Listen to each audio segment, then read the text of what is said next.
Hello everyone, welcome to Tactim.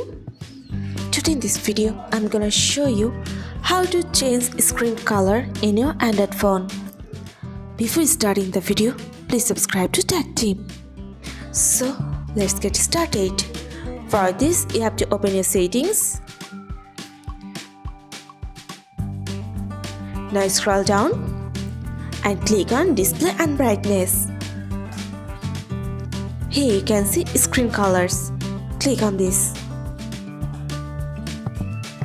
Now here you can see color mode. And another option is color temperature adjustment. In the option of color mode, you'll find here three options: standard, professional and bright. You can set it as you want.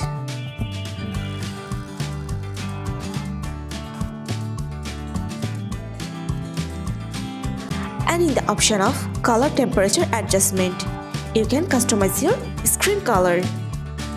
You can set it as default, as warm color or cold color.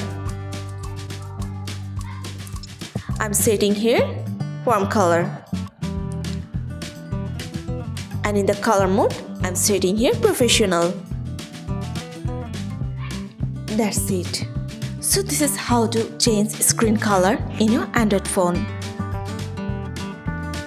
So guys, that's it. You can do this. I think this video is very helpful to you.